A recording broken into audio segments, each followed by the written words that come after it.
हे साईनाथ के बच्चों, जब भी मैं कथा प्रारंभ करने वाला रहता हूँ तो मुझे तुम्हारा दृश्य दिखाई देने लगता है।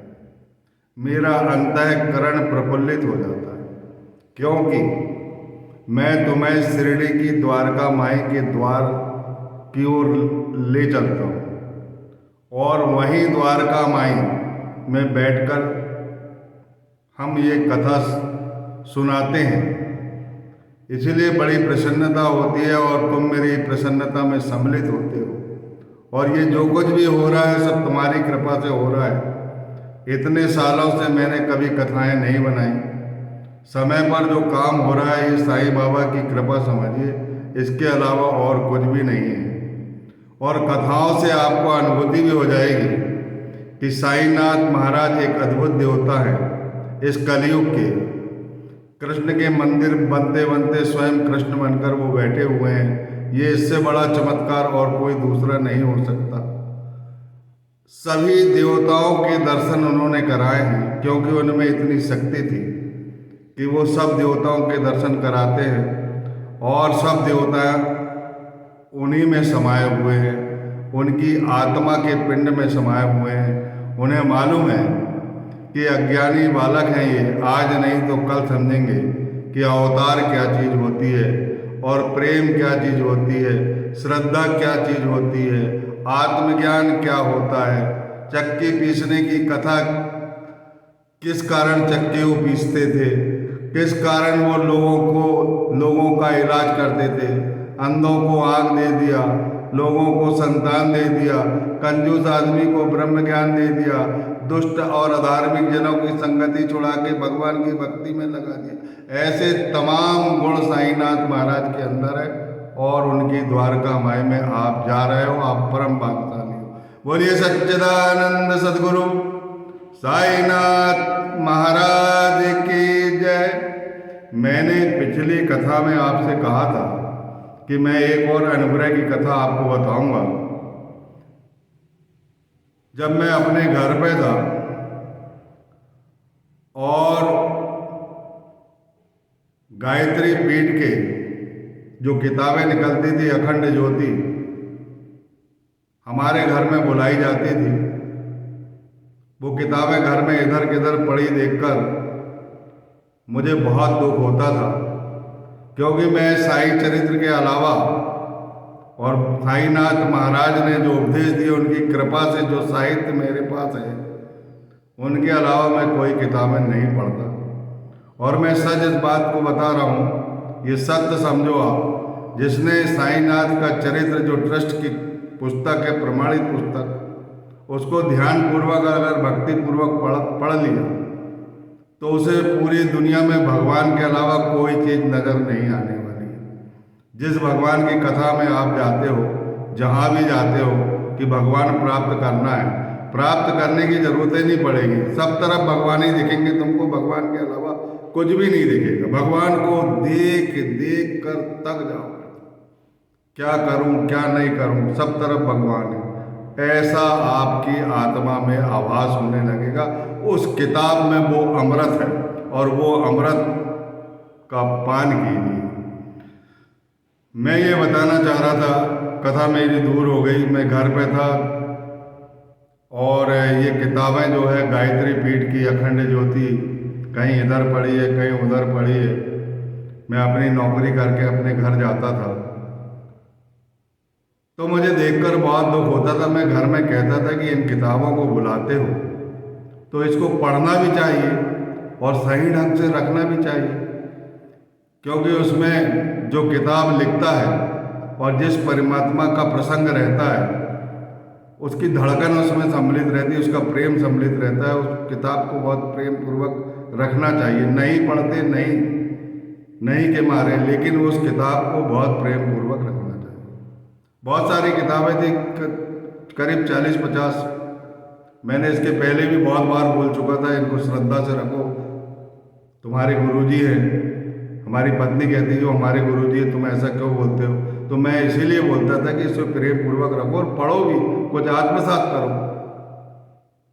बोले नहीं, हमको वहाँ पैसा पहुँचाना रहता है, आप किसी भी रूप से पहुँचाते हैं। तो मैंने कहा पैसे ही दान कर दिया करो, उनको पैसा मिल जाएंगे।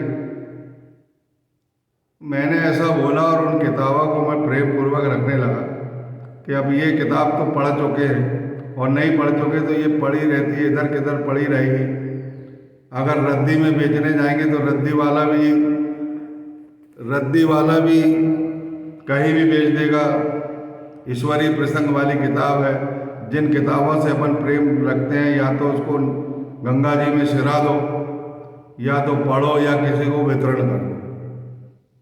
मेरे पास तो साईनाथ का सचरित्र रहता था, गजानन चरित्र रहता था, ज्ञानेश्वरी है, एकनाथ महाराज का चरित्र है, नामदेव महाराज का चरित्र है, तुकाराम महाराज का चरित्र है। लेकिन मैं सबसे पहले साईनाथ महाराज की कृपा हुई तो मैंने गजानन चरित्र पढ़ा। उसके बाद ही मेरी अन्य किताबें पढ़ने में लगन पड़ी। गजानन जो शेगांव वाले महाराज है, वो साक्षात गणपति का रूप है। वो नर्मदा का लाल गणेश है। भक्ति प्रधान किताब है। ऐसी किताब है कि आप नाव में बैठे हो और दूसरी ओर जा रहे हो और भवसागर पार हो रहे हो। इन कथाओं के बाद मैं गजानन चरित्र, आपके 21 अध्याय है, उन अध्यायों की कथा को मैं आपको बताऊंगा। वो भक्ति प्रधान है। और साईनाथ महाराज की जो किताब है वो ज्ञान प्रधान है। ज्ञान प्रधान है। मेरा आपसे अनुरोध है कि जो भी किताब आती है उसको प्रेम पूर्वक रखना सीखो और उसे पढ़ो, उसको आत्मसात करो, उसकी अच्छाइयों को ग्रहण करो। मैंने उन किताबों को बांध लिया। मैंने नर्मदा में सोचा था कि सिरा दूंगा, और उस दिन जब मैं अपने घर से वापिस आ रहा था तो मैंने सोचा कि बस रुकवा लूँगा। बस से आया, मैं हमेशा ट्रेन से आना जाना करता था। बस से आया तो बस में बैठा था, इंदौर से बस चली, जहाँ मेरा नौकरी थी। दमुआ ग्राम है, जिला छिंदवाड़ा में आता है। आज भी मेरा बनाया हुआ वहाँ मकान है और मैं उस मकान में रहता हूँ। कभी इंदौर जाके भी रहता हूँ। तो वो सारी किताबें मैंने एक थैला में रख लिया प्रेम पूर्वक, भगवान साईं का नाम लेके। मेरे हृदय में जाप चलता रहता है, और जब कभी मैं व्यर्थ में मेरा समय चला जाता है तो मुझे बहुत पश्चाताप होता है कि मैंने उतनी देर साईं साईं क्यों नहीं बजा। मैंने उन किताबों को रख लिया और जहाँ मेरी नौकरी थी, बस में बैठ गया। मैं ट्रेन में आने वाला था, बस में बैठ गया। इस दृष्टि से रख लिया कि मैं नर्मदा में पूरी ये किताबें सिरा दूंगी, नहीं तो ये लोग बेच देंगे, इसका दुरुपयोग होगा। बहुत श्रद्धा से वो किताब रखा और अपने सीट पे बैठ गया। मेरा सफ़र कभी भी कठिन नहीं लगता। बहुत आनंद आता है मेरे को सफ़र में, क्योंकि गाड़ी का भी संगीत चलता है और मेरे अंदर का भी संगीत चलता है। मुझे अच्छा लगता है गाड़ी में बैठना, और वो मुझे जाने आने के कारण सूटेबल भी हो गया था। और मेरी पीठ में कुछ दर्द रहता था तो वो सीट पे टिक टिक के मैंने उसको ठीक कर लिया। तो मैं साईं का जाप मेरा चल रहा था, और जैसे ही नर्मदा आई तो मेरे मन में परिवर्तन हो गया कि यार इन किताबों को सिराना नहीं चाहिए। फिर मैं अपने मुख्यालय पे आ गया, स्कूल ले गया, सब बेटा बेटियों को बांट दिया किताब, और ये कह के बांटा कि इसको ईमानदारी से पढ़ना और इस किताब को ईमानदारी से रखना है। यदि पढ़ के हो जाए तो दूसरे को बांटना। तो पूरी किताब मैंने वितरित कर दी। और शाम के वक्त में जब सोता हूँ तो मुझे बड़ा विशेष स्वप्न दिखता है। साईनाथ महाराज का स्मरण करके सोता हूँ मैं। मेरे सद्गुरु हैं, सारे देव उसमें समाये हुए हैं। वो सबके दर्शन कराने की सामर्थ्य रखता है, और सब सद्गुरु के दर्शन भी कराते हैं वो। और यही कथा में आपको देखने को मिली। मुझे स्वप्न आता है गायत्री पीठ के जो संस्थापक थे, जिन्होंने गायत्री पीठ की स्थापना की है, उनकी वो मेरे सपने में आते हैं। हरिद्वार में है उनका, और गंगा जी के किनारे पर है उनका। कहते हैं, मुझे तो नहीं मालूम, मैं कहीं नहीं गया, क्योंकि मैं साईनाथ जहाँ मुझे भेजते हैं वहीं जाता हूँ। जहाँ उनकी कृपा होती है वहाँ चला जाता हूँ, और अगर कहीं चला गया तो मैं उन्हीं की कृपा मानता हूँ। बाकी मेरे जीवन में और कुछ नहीं है। वो स्वप्न में आते हैं, मेरे को उनकी दुग्ध कलर की धोती पहनते, जैसे फोटो में दिखाई देती है, और खादी का कुर्ता रहता है, उनके पके बाल दिखते हैं, भौएं भी उनकी पकी रहती है, और आंखें लाल लाल रहती है, और उनके पास एक टोकनी रहती है, उसमें भभूत रहती है। गंगा जी के तट पर वो चलते हुए आते हैं चिल्लाते हुए कि देखो देखो, ये मेरे यज्ञ की ऊदी है, और ये यज्ञ मैंने बहुत तप करके किया हूँ। इस ऊदी को मैं गंगा जी में सिरा रहा हूँ। और वो बीच नदी में आते हैं, बीच पुल पे, और उस ऊदी को सिराते हैं। वो पूरी ऊदी उड़कर मैं तट पे दूसरे किनारे पे खड़ा रहता हूँ, और मेरे शरीर में वो पूरी ऊदी लिपट जाती है। फिर वो मेरे पास आते हैं, उनकी आँख की गोर में जो सफ़ेद वाला भाग होता ना, वो काफ़ी लाल लाल थी, लाल धारियाँ थी उनकी आँख में। और वो मुझसे जैसे ही मेरे पास आते तो मैं उनसे कहता हूँ कि तुम मेरी पत्नी के गुरुदेव हो। जब वो 7वीं क्लास पढ़ती थी उसके गांव में, तब उस गांव में आप पहुंचे थे, और कन्याशाला में आपका स्वागत भी हुआ था, और स्वागत के समय आपने उसको मंत्र दिए थे। ये उसकी किताब है जो मैं लेके आया हूँ, और वो बच्चों में मैंने वितरित कर दी। आप दक्षिणा ले लीजिए मुझसे। तो मैं अपने जेब से कुछ पैसे निकालता हूँ, नोट की गुच्छी वहीं रखता हूँ, जो चिल्लर पैसे देता हूँ मैं। बहुत सारी चिल्लर रहती है, इसमें 8-10 कॉइन रहते हैं, जिसमें पीतल के भी कॉइन रहते हैं। वो मेरी ये दक्षिणा ग्रहण कर लेते हैं। मैंने कहा मेरी पत्नी के गुरु हो आप, और गुरु सब समान है। मेरे गुरु हो चाहे मेरी पत्नी के गुरु हो, सब एक समान है। गुरु कृपा सब पर बरसती है। ये स्वप्न की बातें हैं। और फिर वो वापस चले जाते हैं, और मैं जहाँ से वो ऊदी डालते हैं वहाँ जाके देखता हूँ कि मेरे नोट की गुच्छी गायब रहती है, और वो दक्षिणा तो मैं दे ही देता हूँ, चिल्लर वाली नोट अंदर रहती है, नोट नहीं दे पाता। अब मेरी नींद खुलती। क्या कहोगे आप? मेरे साईनाथ महाराज ने मुझे गायत्री पीठ के श्री राम आचार्य शर्मा के रूप में दर्शन दिए, और उनकी पूरी यज्ञ की जो ऊदी थी वो मेरे पूरे तन पर लिपट गई, जो गंगा में नहीं गई और सीधे मेरे तन में लिपट गई। क्योंकि मैंने उनकी जो किताब लाया था वो मैं गंगा नदी में डालने वाला था। कोई भी नदी गंगा ही होती है, जल का पवित्र है। नर्मदा नदी में मैं डालने वाला था, और वो मैंने नहीं डाला, उसको वितरण कर दिया।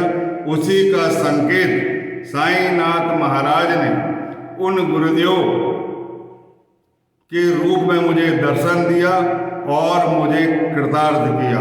उनकी समस्त ऊदी जितनी थी वो मेरे जो नदी में ना जाकर, गंगा जल में ना जाकर मेरे शरीर में आकर लिपट गई। बोलिए सच्चिदानंद सदगुरु साईनाथ महाराज की जय। ऐसी है साईनाथ जी की सर्वव्यापकता। जो उन्हें जानेंगे वो बहुत भाग्यशाली है, जो बाद में जानेंगे वो भी भाग्यशाली तभी कहलाएंगे। मैं आपसे निवेदन करना चाहता हूँ कि जो उनका किसी से भेद नहीं है, उनकी दृष्टि सम है, सब उनके लिए बराबर है। कोई उनके बारे में बुराई भी करता है तो उन्हें हास्यास्पद लगता है, अज्ञानी बालक बोलते हैं वो। आज नहीं तो 2-4 जन्म के बाद उनको ज्ञान आ जाएगा, आएंगे मेरे पास, क्योंकि मैं ही सर्वभूतों में व्याप्त हूँ। मेरे अलावा इस संसार में कोई नहीं है। जो कुछ भी दृश्यमान जगत है ये मेरा जगत है। जो दृश्यमान के बाहर है अदृश्यमान जगत, वह जगत भी मेरा है। इस जगत को मैंने ही बनाया हूँ।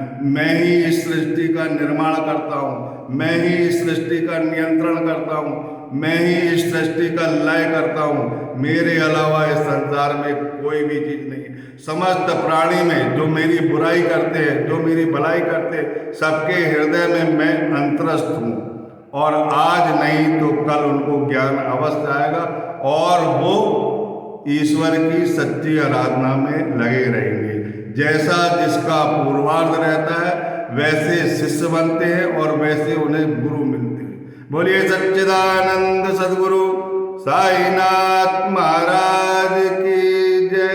अगली कथा में हम बताएंगे कि अभी तक के हमने जितने अध्याय पढ़ लिए हैं इनका सारांश बताएंगे, ताकि आपकी मेमोरी में पूरे जो अध्याय 1 से लेके 19 तक वो फिर क्रम में आ जाएंगे, तो अच्छा लगेगा। और जो शिक्षा मिलेगी, जो महत्वपूर्ण विषय पे चर्चा हो जाएगी, उस चर्चा को भी आत्मसात कर लेंगे।